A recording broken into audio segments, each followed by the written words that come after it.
Lahore high court کے ایک chief justice کے دماغ میں یہ سودا سمایا کہ ہائی کورٹ کی موجودہ خوبصورت عمارت کو گرا کر نئی عمارت تعمیر کی جائے۔ یہ 2007 کی جولائی کا مہینہ تھا اور جج صاحب جسٹس افتخار حسین تھے، جو جہلم کے اس مشہور سیاسی خانوادے سے تعلق رکھتے تھے جن سے سابق گورنر پنجاب الطاف حسین اور موجودہ وزیر اطلاعات چودھری فواد حسین کا تعلق ہے۔ انہوں نے رجسٹرار ہائی کورٹ سے اپنی عدالت عالیہ میں ایک درخواست جمع کروائی جس میں یہ استدعا کی گئی تھی کہ ہائی کورٹ کی موجودہ عمارت کو گرا کر نئی عمارت تعمیر کی جائے۔ چیف جسٹس صاحب نے اس درخواست پر کھلی عدالت میں سماعت کرنے کی بجائے اپنے چیمبر میں یہ فیصلہ لکھا کہ چونکہ ہائی کورٹ کی موجودہ عمارت ججوں کے لیے دفاتر فراہم کرنے کے لیے بنائی گئی تھی اور اب یہ ناکافی ہو گئی ہے، اس لیے اسے گرا کر نئی عمارت تعمیر کی جائے۔ مشرف دور میں مجھے زبردستی بلوچستان سے نکال کر پنجاب بھیجا گیا تھا اور ایک کھڈے لائن محکمے آثار قدیمہ کا ڈائریکٹر جنرل لگا دیا گیا تھا، جس کا دفتر ہائی کورٹ کے پڑوس میں واقع اوقاف بلڈنگ میں تھا، جس میں 80% سے زیادہ کمروں میں وکلاء کے دفاتر تھے۔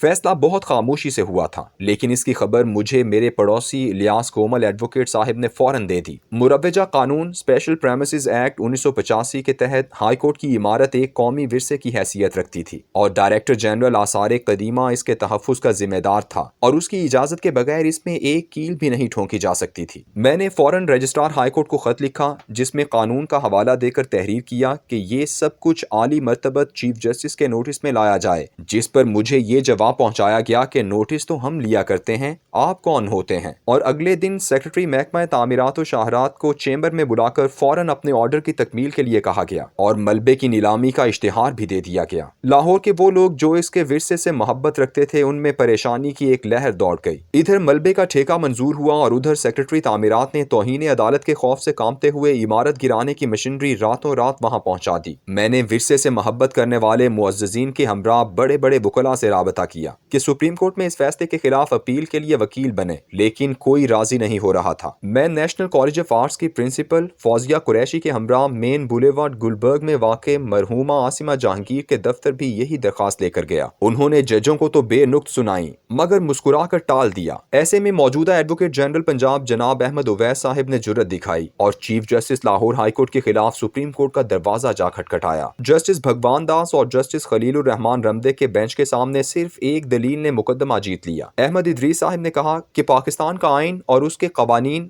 ہر عدالت کو ایک کھلی عدالت قرار دیتے ہیں اور یہ فیصلہ ایک بند کمرے چیمبر میں کیا گیا ہے، اس لیے اسے کالعدم قرار دیا جائے۔ سپریم کورٹ نے اس کے خلاف فیصلہ دے دیا مگر اس دوران اتنی دیر ہو چکی تھی کہ لاہور ہائی کورٹ کی ایک عمارت آدھی سے زیادہ گرائی جا چکی تھی۔ اس گری ہوئی عمارت کو ہم نے شاعر آرکیٹیکٹ غافر شہزاد کی نگرانی میں ملبے سے اینٹیں لے کر از سر نو تعمیر کروایا۔ پاکستان کی تمام عدالتیں کھلی عدالتیں ہیں اور ان کی کارروائی سننا ہر پاکستانی کا حق ہے۔ کسی بھی فرد کو بغیر کسی وجہ کمرہ عدالت میں جانے سے قانوناً نہیں روکا جا سکتا۔ وجوہات میں جگہ کی کمی، اس شخص کا رویہ یا کسی حملے وغیرہ کا خطرہ ہو سکتا ہے۔ اس قانون کے تحت ایک کیمرے کے ذریعے پورے پاکستان بلکہ پوری دنیا کو ایک بہت بڑی کمرہ عدالت میں تبدیل کیا جا سکتا ہے، جس میں ہر پاکستانی جسے قانونی طور پر کارروائی دیکھنے کا حق حاصل ہے وہ بآسانی اپنے گھر میں بیٹھے عدالتی کارروائی دیکھ سکتا ہے۔ دنیا میں کئی ممالک اس پر عمل درآمد کر رہے ہیں اور اس کی وجہ سے عوام کو فوری طور پر یہ جاننے کی سہولت میسر آتی ہے کہ آج کیا دلائل دیے گئے، ریمارکس کیسے تھے اور انہیں دیتے وقت جج کے چہرے پر کیسے تاثرات تھے یا کس وکیل نے بہانے بازی سے تاریخیں لینے کی کوشش کی۔ لوگ بغیر کسی کورٹ رپورٹر کی مدد یا اس کے ذاتی تعصب والی رپورٹنگ سے بالاتر ہو کر عدالت کی کارروائی دیکھ سکتے ہیں اور اپنی دانست میں ایک اچھا یا برا تاثر بھی قائم کر سکتے ہیں۔ کمرہ عدالت میں کیمرہ سب سے پہلے 1979 میں امریکی ریاست فلوریڈا کی عدالت میں لے جایا گیا، جہاں مشہور سیریل کلر ٹیڈ بنڈی کا کیس چل رہا تھا،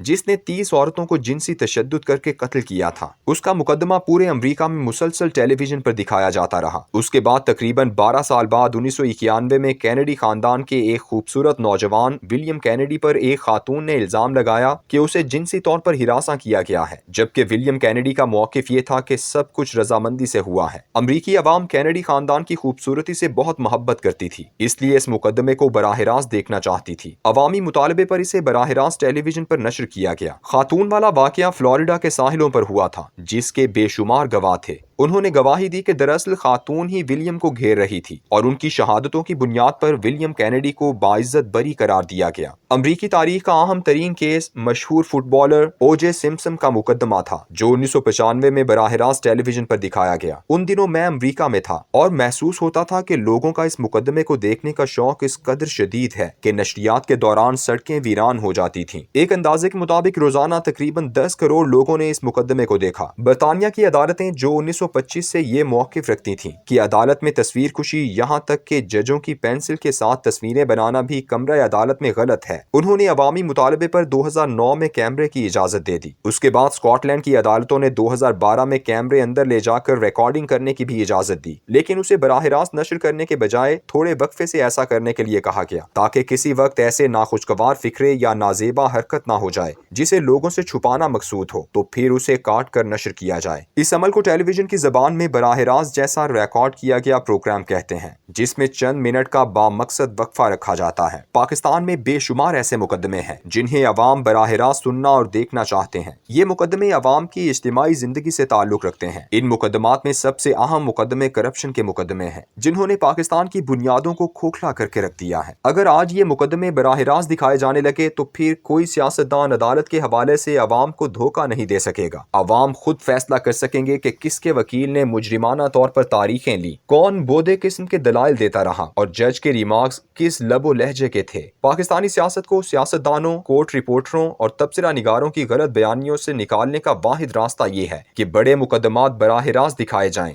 پھر دیکھیے کیسے ان کو دیکھنے کے لیے سڑکیں سنسان ہوتی ہیں اور لوگوں تک کیسے سچ پہنچتا ہے۔ نوٹ: ایک صاحب نے اپنی عزیزہ کو جگر کا عطیہ دیا تھا، لیکن محنت مزدوری کی وجہ سے خود بیمار پڑ گیا ہے۔ کوئی صاحب خیر اس نمبر پر رابطہ کر کے اس کا علاج کروا سکتا ہے۔